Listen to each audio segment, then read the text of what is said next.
Hey guys, welcome back to the Growing Good Ones YouTube channel. My name is Christina and I am growing here in Zone 7A in Virginia, and today is April 30th, 2024. So let's take a look at my garden and see the progress I've made this week.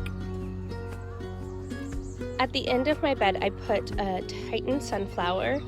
Then I have about 9 different zucchini plants. I have Costata romanesa. Forgive me if I don't pronounce that right. Correct me in the comments if you know how to correctly say it. I have some dark green zucchini and black beauty zucchini. Then I started putting some tomatoes in. I have a Sweet 100, a Macintosh, an Amish paste. My tomato seedlings are pretty small right now, but they're there. This is a Brandywine, a Cherokee purple, and then I've got some red pear tomatoes down here.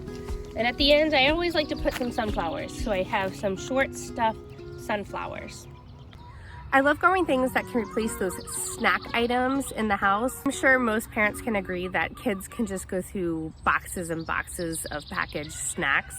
And I'm trying to grow things that replaces those boxed items with real food. So I think by growing a lot of zucchini, I know I have about like 9 plants of zucchini in the ground right now, but I'm really hoping that I can make zucchini chips and just maybe like some baked zucchini goods, things that I think my kids can snack on that I can actually then replace all those boxed goods. I've capped each row of garlic and onions with a short stuffed sunflower just to add some different vertical appeal to the garden. On the other side of the greenhouse, we were able to complete the mulch path, and we got about 2.5 rows put in. I realize as I'm building my rows that all of this work probably could have been done in the off season, but I guess lesson learned for next year. This is a Mongolian giant sunflower, and actually at each one of the T-posts here along this fence trellis, I've put a Mongolian giant sunflower. Here in this area, I added some Native American runner beans that I direct sowed and I thought were really cool. They are the Painted Lady, the Bear Paw, and the Seneca Cornstalk. So the runner beans that I got came from an emerging seed company, and I did have a little difficulty with my order. And the seed count fell short of the minimum that was advertised, but I'm really hopeful that these seeds grow well because I think that they have a lot of character. I started out thinking that this whole trellis was going to be used for runner beans, and then Matthew came home with a $10 watermelon from Costco, and I decided that my efforts would be more valuable if I grew melons instead.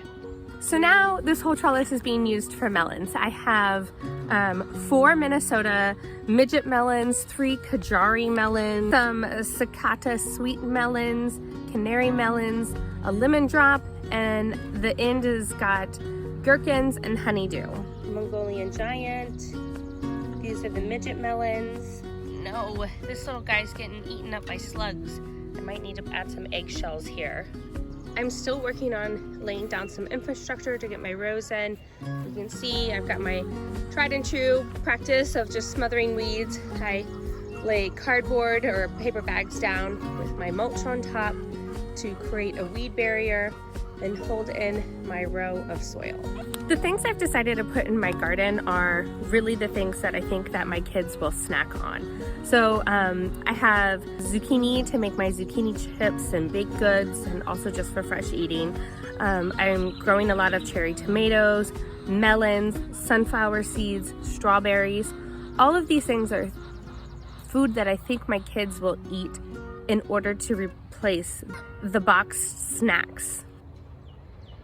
My sunflowers are starting to bloom, and as I mentioned before, I am going to be harvesting any berries that come from this year. Detroit red beets are actually pulling through and doing pretty well. It is springtime here on the farm, so I figured I'd show some cute pictures of our babies.